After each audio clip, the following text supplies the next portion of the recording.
All right, so Van Dyke is in recess for about 10 minutes, and it's a great opportunity to do a deep dive with Randy Zelin. I appreciate you being here still. I know you're here with Jesse Weber and now with me.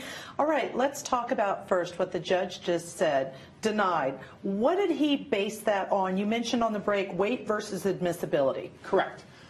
And what that simply means is it is one thing to say that evidence should not have been put before the jury.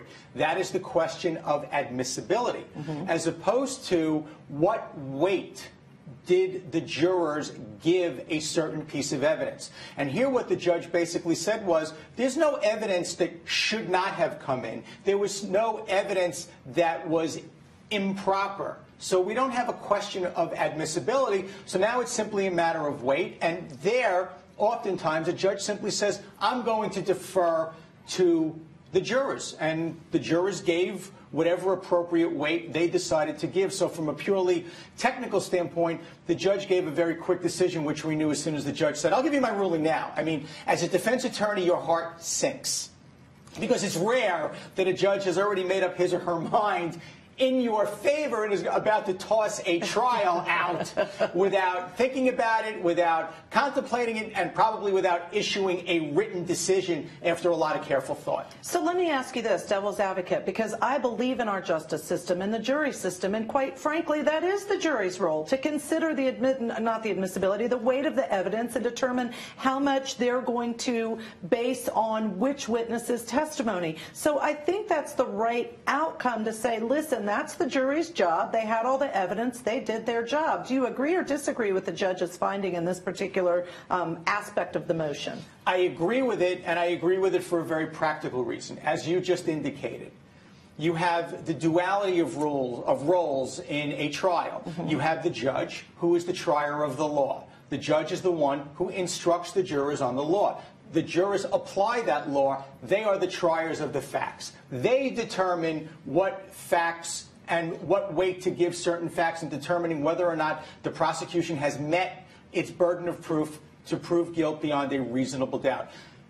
This is just the first step of a very long process. When we get to the appellate process, now we get to more of the law. And to me, what becomes very compelling about this case from a legal standpoint is, first of all, this notion of reasonableness.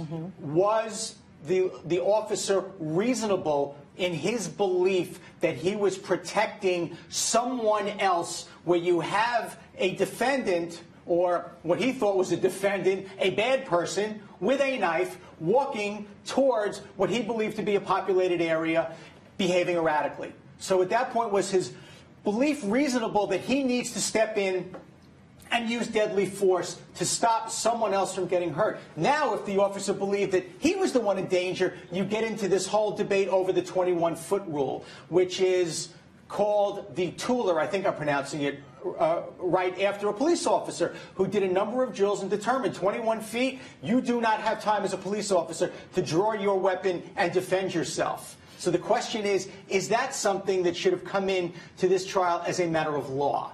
Okay. So, you know, following this trial, gavel to gavel by Law and Crime, certainly there was a lot of evidence presented about whether or not, how far he was, how many shots he fired, different experts testifying. So arguably, I think the jury did hear lots of evidence for them to decide whether or not it was reasonable, other than the Toller argument. Let me ask you a brief question just to make sure we understand. As a defense attorney, would you have to file a motion for new trial before you could appeal to the higher courts, or is that a discretionary tool in your toolbox? I don't think it's discretionary, because as a defense attorney, you never want to be accused of not effectively representing your client. So you make that motion, you protect your client, you protect your client's appellate rights, and you protect yourself as a defense attorney from your client coming back to you saying, you should have made that motion, and now I've been prejudiced because I've lost that opportunity. All right. Thank you so much, Randy. We are going to take a brief break. In about 10 minutes, we expect that they will go back into court to continue to argue the motions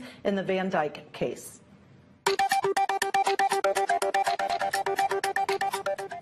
All All right, welcome back to Law and Crime. So we are still waiting for them to come back into the courtroom, where we expect that defense will continue making their arguments on a motion for a new trial that they have filed before the judge in the Van Dyke case. While we're on break, I'm very fortunate to have Randy with me. All right, let's talk about something we discussed on break. The jury found Van Dyke guilty of second-degree murder, not first-degree murder. What does that mean to you in terms of appellate or motion for new trial? Well, certainly it shows consideration and thoughtfulness by the jury. They found mitigation, and that's the difference between first and second degree murder.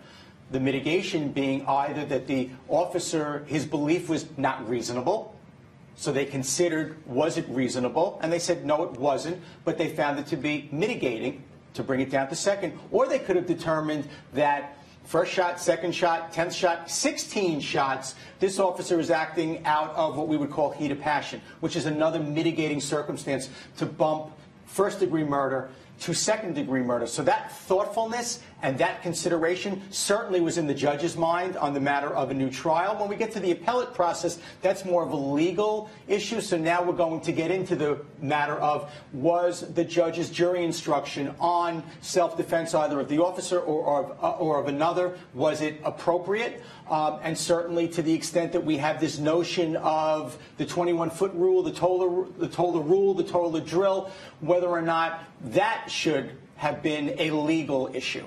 All right, so I hate to make assumptions, but I certainly assume in this case, if defense loses on all of its motions before the trial judge, that they certainly would appeal in this case. What's your opinion? Do you agree that we'll see an appeal if they lose these motions? I do think that you will see an appeal. First of all, you do an appeal because you never know what's going to happen. And again, that's part of your job to defend your client. But here there actually are very interesting legal issues because remember, the victim in this case did have a knife. So right then and there is a threat, which is very different than in the other police brutality cases where you have an unarmed victim or you have a fake weapon. Here, this young man had a knife. He was behaving erratically. He was walking either towards the officer or walking away, but towards where other people were. So right then and there, you do have a conversation about belief and whether or not I had a reasonable belief as a police officer to either protect myself or to protect other citizens. So a reminder to viewers, though, that the defendant had an opportunity to testify. I apologize, my earpiece has fallen off, so you'll just watch me fix that. But they have had an opportunity to actually watch Van Dyke's testimony in court and see what they wanted to do. And the reality is he testified, and then the jury afterwards in a press conference indicated they did not find him credible, that he was fake crime. So let me ask you, Randy, in hindsight, should this defendant have testified? Well, I don't think I need hindsight. If I were, and it's easy for me to say, but I'm a trial attorney, knowing the video and knowing this now becomes an imperfect case because the video clearly shows that the victim here was not coming towards the police officer. So my 21-foot drill and my reasonable belief that I was in danger probably doesn't fly. So for the officer to get on the stand and testify completely to try to contradict a video, good luck with that. So I think here the defendant hurt himself by testifying and probably hurts himself at the appellate level because oftentimes when a defendant testifies, the appellate court will say, okay, there were errors, but you know what? The evidence here was overwhelming and the defendant, having testified, didn't exactly help himself. So yes, in hindsight, I believe the defense would have been better off not calling the defendant. All right. So Randy, thank you so much for joining us at Law and Crime. We always appreciate your expert analysis, and we'll look forward to next time you're able to join us. Thank you. Thank you. So we are going to now look at a replay of Van Dyke's testimony that Randy Zelin just discussed with us.